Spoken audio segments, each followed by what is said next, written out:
History is filled with kings, but there is only one Alexander. By the age of 30, he had conquered the known world, undefeated in battle, carving an empire from Greece to India. Was it luck? Was it divine right? Or was it something far more powerful? Something you can harness today? This is not just the story of a conqueror. It is the blueprint of a mindset that refused to accept the word impossible. To understand Alexander, we must look beyond the battles and into his mind. He didn't just lead an army, he led a vision. Born to Philip of Macedon and the fierce Olympias, Alexander was groomed for greatness, but his true power came from his internal drive, what the Greeks called pothos, an insatiable longing for the unattainable. By the end of this video, you will learn the 4 pillars of Alexander's conqueror mindset and how you can apply them to dominate your own industry, your own goals, and your own life. The first pillar of the conqueror mindset is vision. When Alexander landed on the shores of Asia, he threw his spear into the sand and declared that the gods had given him this land as won by the spear.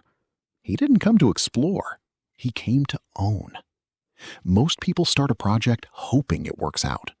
Alexander started with the end already decided. This is the victory first mindset. In your life, do you approach your goals with a let's see what happens attitude?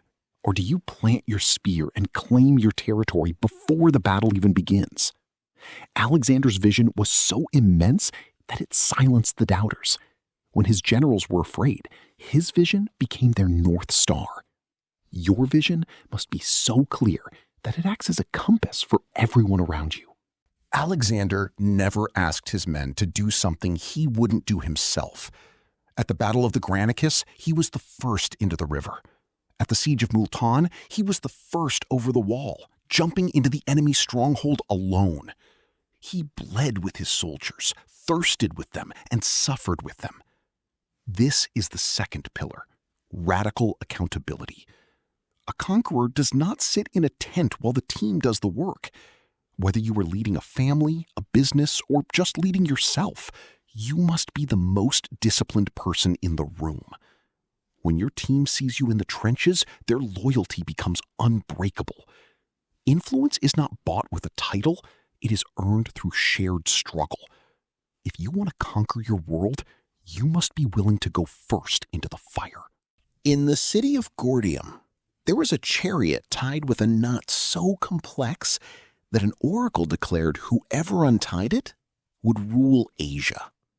For centuries, the world's greatest minds tried to untangle it. They failed because they played by the knot's rules. When Alexander arrived, he didn't waste hours pulling at strings. He drew his sword and sliced it in half. The third pillar is creative audacity. The world will tell you there is a right way to succeed. They will give you a list of obstacles and a set of rules.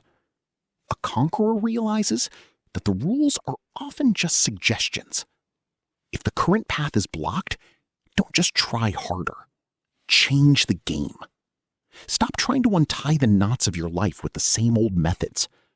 Draw your sword. Find the bold, unconventional solution that everyone else is too afraid to try.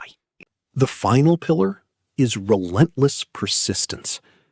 At Gaugamela, Alexander faced a Persian army that outnumbered him 5-1. Most would have retreated. Alexander saw it as an opportunity to end the war in a single day. He didn't just want to win. He wanted a total transformation of the world.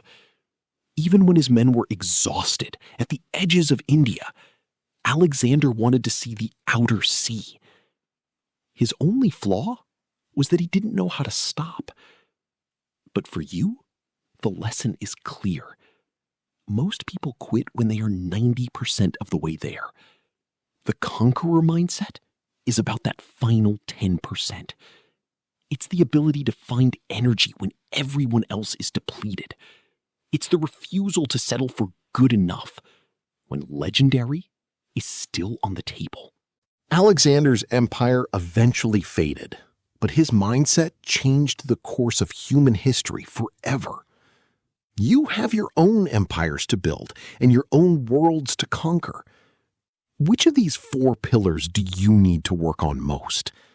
Is it your vision, your leadership, your audacity, or your persistence? Tell me in the comments, what is the Gordian knot you are going to cut this week? If this video gave you the spark you needed, hit the like button and subscribe to Ancient Greece. The world belongs to those who take it. Go out and plant your spear. I'll see you in the next biography.